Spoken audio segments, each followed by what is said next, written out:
నమస్తే, welcome to NCN news. బులెటిన్లో ముందుగా హెడ్లైన్స్ చూద్దాం. ఎన్టీఆర్ మహోన్నతమైన వ్యక్తి, చాగల్లు జెడ్పీటీసీ గారపాటి విజయదుర్గ శ్రీనివాస్. ఎన్టీఆర్ మహోన్నతమైన వ్యక్తి అని చాగల్లు జెడ్పీటీసీ గారపాటి విజయదుర్గ శ్రీనివాస్ అన్నారు. బ్రాహ్మణగూడెం గ్రామంలో తెలుగుదేశం పార్టీ ఆవిర్భావ దినోత్సవం గారపాటి బాబురావు ఆధ్వర్యంలో ఘనంగా నిర్వహించారు. ఈ సందర్భంగా ఎన్టీఆర్ విగ్రహానికి పూలమాల వేసి నివాళులర్పించారు. ఈ సందర్భంగా గారపాటి విజయదుర్గ శ్రీనివాస్ మాట్లాడారు. పేద ప్రజలకు ఆయన చేసిన సేవలు ఎన్నలేనివని తెలిపారు. అనంతరం ప్రయాణికులకు మజ్జిగ పంపిణీ చేశారు. ఈ కార్యక్రమంలో బ్రాహ్మణగూడెం టీడీపీ నాయకులు, కార్యకర్తలు పాల్గొన్నారు. जोहार एनटीआर, जोहार एनटीआर, जोहार एनटीआर.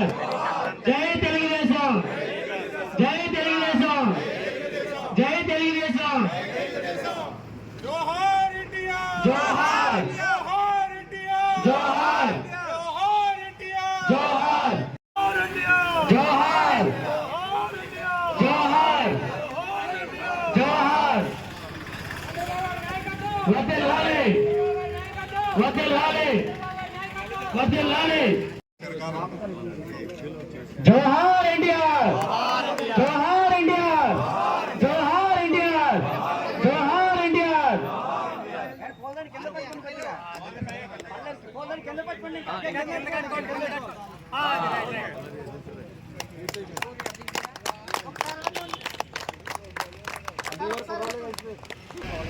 ఈరోజు తెలుగుదేశం పార్టీ ఆవిర్భావ దినోత్సవం సందర్భంగా ఇంత ఘనంగా బ్రాహ్మణగూడెం తెలుగుదేశం పార్టీ కార్యకర్తలందరూ కూడా గుమిగూడి ఎన్టీఆర్ గారి విగ్రహం వద్ద ఆయనకు నివాళులు అర్పించుకుని జెండా వందనం చేసి మనందరికీ పార్టీ పట్ల ఉన్న నిబద్ధతను, నిజాయితీని వ్యక్తపరచుకోవడం చాలా సంతోషంగా ఉంది.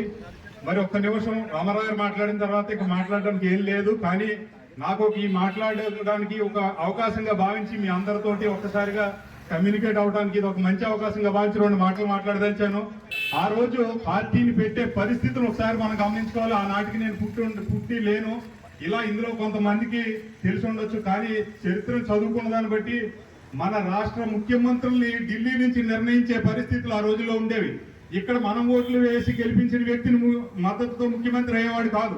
కాంగ్రెస్ పార్టీ అధినాయకత్వం ఢిల్లీ నుంచి కవర్లతో ముఖ్యమంత్రుల్ని ప్రమోట్ చేసేది. ఆ పరిస్థితుల్లో ఎన్టీ రామారావు గారు ఆ విధ్వంసాన్ని, ఈ రాష్ట్ర ప్రజల యొక్క మనోభావాలకు విరుద్ధంగా జరుగుతున్న పరిస్థితుల్ని గమనించి ఆయనకున్నటువంటి సినీ ఇండస్ట్రీలో ఆయనకున్నటువంటి ఒక మాస్ ఇమేజ్ ని దృష్టిలో పెట్టుకుని మనం ఈ రాష్ట్రానికి ఎంతో చేయవలసి ఉందని, ఈ రాష్ట్రం ఢిల్లీ నాయకుల కోరల్లో చిక్కుపోకూడదని తెలిసి ఒక నినాదాన్ని ఇచ్చాడు, ఆత్మగౌరవం అనే నినాదాన్ని. మన నిర్ణయాన్ని మనం తీసుకోవాలి, మన అధికారాన్ని మన ప్రజల యొక్క మనోభావాలకు తగ్గట్టుగా నిర్ణయించుకోవాలని ఆ నినాదంతో మాత్రమే ఆయన పార్టీ పెట్టిన 9 నెలల్లో ముఖ్యమంత్రిగా అధిష్ఠించగలిగారు. దాని ద్వారా పేదవాళ్ళకి కూడు గుడ్డ నీడ అనే నినాదంతో సంక్షేమాన్ని ప్రవేశపెట్టిన ముఖ్యమంత్రి ఎన్టీ రామారావు గారు. మరి తెలుగుదేశం పార్టీ గొప్పతనం ఎలాంటిదంటే, తనకి తాను ఏదైనా ఇబ్బంది వచ్చినప్పుడు కూడా మళ్ళీ తిరిగి పుంజుకుని నిలబడిన పరిస్థితి. ఆయన చెప్పిన నాదెళ్ల భాస్కర్ రావు గారి సమయం కానీ, ఒకసారి ఎన్టీ రామారావు గారి విషయంలో చంద్రబాబు నాయుడు గారు మళ్ళీ పార్టీని రీఫార్మ్ చేసిన విధానాన్ని కానీ తనకి తాను తట్టుకుంటూ ఎదుటి నుంచి వచ్చే శక్తులు, రాష్ట్రంలో ఏ పార్టీ ఎవరైనా సరే తెలుగుదేశానికి వ్యతిరేకంగా వర్తించిన పార్టీలే తప్ప ఈ తెలుగుదేశం శాశ్వతంగా ఉండే పార్టీ 43 ఏళ్ళుగా అలాగే ఉంది.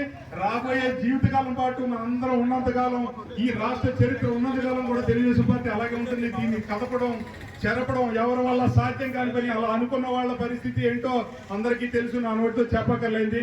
కాబట్టి ఈ అవకాశాన్ని మీ అందరి సుముఖంగా ఇంతమంది కార్యకర్తలు, బ్రాహ్మణుడు నాయకులు అందరి మధ్యలో మాట్లాడడానికి ఈ 2-3 నిమిషాల సమయాన్ని ఇచ్చిన నాకు, నేను ఎంతకాలం మీ అందరికీ కొంచెం దూరంగా, మీకు అందరికీ ఎదురు వైపు ఉన్నప్పటికీ ఒక సిద్ధాంతపరంగా ఆలోచించి ఎదురు పార్టీ వైపున పనిచేసాను తప్ప ఈ రోజు నేను కూడా ఆ సిద్ధాంతాన్ని నమ్మి పార్టీ పరంగా మీ అందరి మధ్యలో ఒక సోదరుడిలాగా, ఒక కొడుకులాగా, ఒక మీ స్నేహితుల్లాగా కలిసి పనిచేయడానికి వచ్చాను. మీ అందరితో కలిసి పనిచేయడంలో మీకంటే ఎక్కువగా పనిచేయడానికి నేను ఎప్పుడు సాయశక్తులు కష్టపడతాను.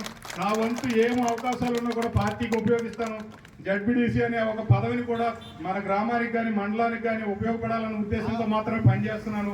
ఎవరు కూడా నా వల్ల ఏదైనా చిన్నవో పెద్దవో మీ ఇక్కడ ఉన్నటువంటి వ్యవహారానికి విరుద్ధంగా ఏదైనా అనిపించినా కూడా చెప్పి నన్ను సరిచేసి నాతో కలిసి, మీ అందరితో నేను కలిసి మీకంటే ఎక్కువ కష్టపడి నన్ను నేను నిరూపించుకుని ఈ పార్టీలో నన్ను మీ అందరికి మనసులోకి చొచ్చుకునేలా చేసుకోగలుగుతారని మా అందరికీ కూడా మనవి చేసుకుంటూ అవకాశం ఇచ్చిన కమిటీ వారికి, గ్రామ కమిటీ అధ్యక్షులకి, పెద్దలకి అందరికీ కూడా మరొక్కసారి హృదయపూర్వక ధన్యవాదాలు తెలియజేస్తున్నాను. జై తెలుగుదేశం, జై తెలుగుదేశం, జై తెలుగుదేశం.